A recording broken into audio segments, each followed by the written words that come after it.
Hello and welcome, my name is Blingy Shimp and thank you for joining me on the journey of breeding my panda Corydoras. Last time we set up the tank and got the little Corys settled into their lovely new home.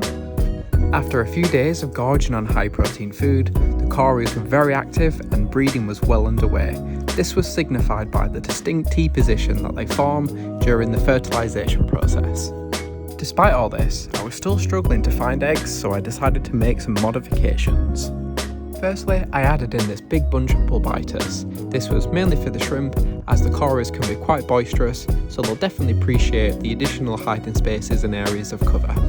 In the wild, Corydoras breed during the rainy season. The large influx of cooler water triggers their breeding instincts, so to replicate this, I'll hit them with a 50% water change with some fresh water which is a few degrees cooler than the tank. Their natural rivers have a strong current and highly oxygenated water, so I'm adding in this mini water pump to increase the flow and surface agitation, which will in turn increase the oxygenation. Hopefully this will make them feel right at home. The next few days passed, but unfortunately still no eggs, so we'll try something else and come back to the strategy later on in the video. Not only do Corys lay their eggs on the glass, they also lay it on plants and hardscape, so I decided to make a spawning mop to just give them some more options. Luckily, they're super easy to make. All you need to do is start off with a big bunch of yarn or string, preferably green to mimic some plants, and then take a book or a magazine and wrap the string round as many times as you like until you've got something like this. Cut off a little bit of string and then use that to tie around the rest of the string and tie it in a nice bow. And finally, flip the book over, cut it like so, and boom, there we have it, a lovely homemade spawning mop. And now you can either place it in the tank or use a clip to hold it in your desired location. I think it looks great, and it looks like the curious Corys agree, as they've already shown interest into their new addition to the tank. A couple of days later, and the Corys looked like they were definitely in the mood. They were chasing each other around frantically, and well, I'll just let the footage speak for itself.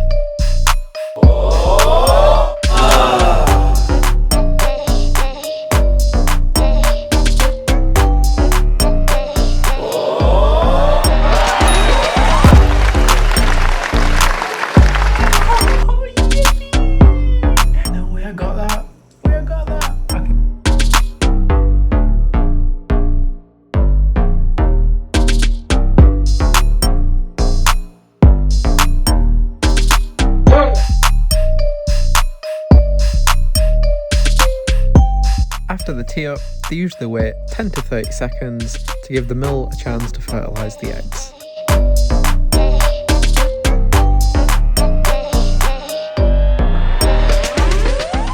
I thought the Cory was going to jump out of the tank, but luckily not, it was just an egg.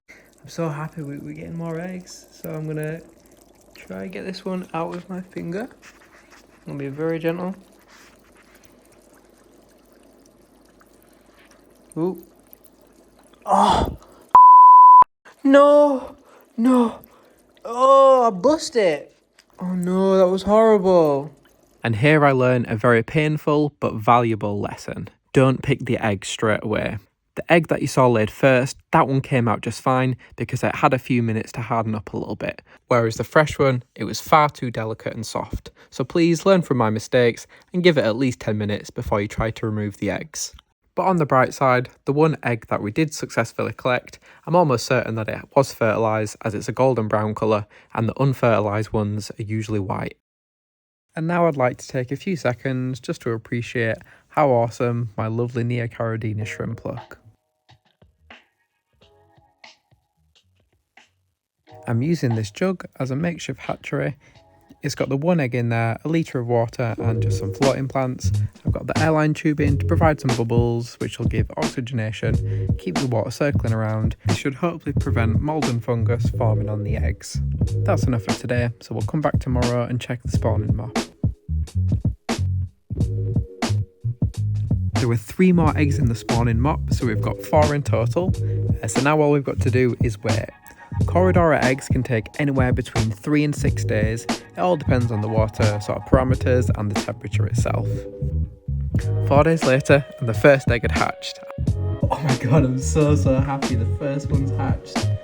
Look at it, absolutely beautiful. It's like a tiny little tadpole. The hatchery had worked well, but I needed the jug back, so I swapped them over into this little plastic container, and I also added some moss and Anubias to give them some areas of cover and hopefully make the little baby feel a little bit more safe and secure. You can see we've got the little baby, like a little tiny tadpole. So we do have the other 2 eggs in here. I can't tell if they've gone bad or if they're going to hatch, because they do look a very similar colour to the hatched one, the hatched fry. So fingers crossed they'll be okay. I will leave them in for another couple of days. I'm going to check through that mop and hopefully we'll have a bunch more eggs. Okay, well I've just took out the spawning mop and there's an egg there already. It's got a little bit of sand on it, but that's definitely a good sign. So I'll have a quick rummage through here and see how many eggs that we get. Excellent, 4 more eggs for the hatchery. The following day, another one hatched. And when I say hatched, this one looked like its tail was just poking out and its head was still in the egg. Oh, look at the little babies. During their first 2 days, the Cory fry will slowly consume their yolk sac. You only need to start feeding them on the 3rd day.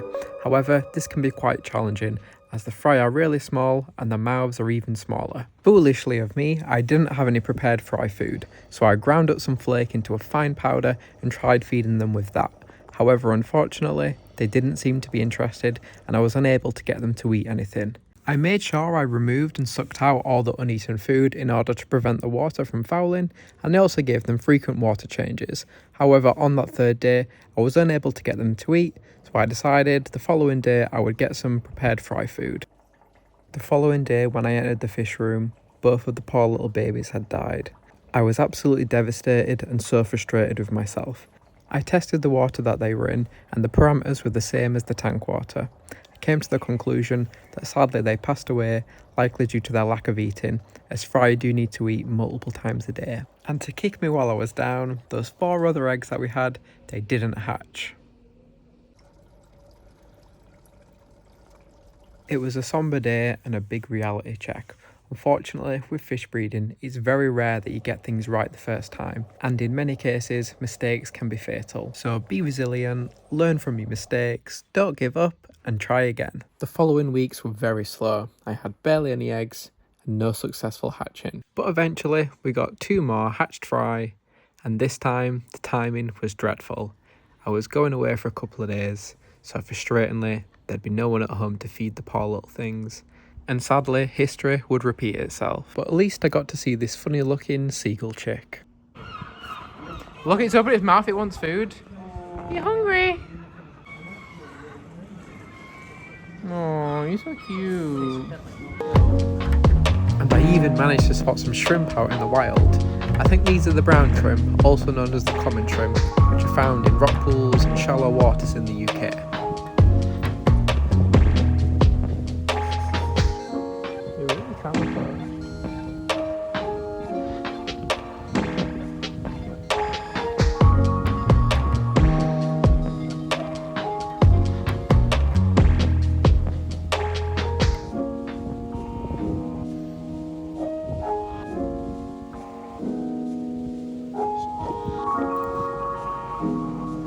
Speaking of shrimp, I can always rely on them to breed, and I've spotted quite a few little shrimplets,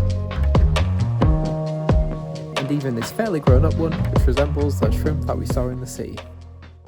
Thank you so much for making it this far into the video. It's not quite the success story that I'd hoped for, but I'm going to keep it real and show you all the steps along the way, but at least we did learn some valuable lessons.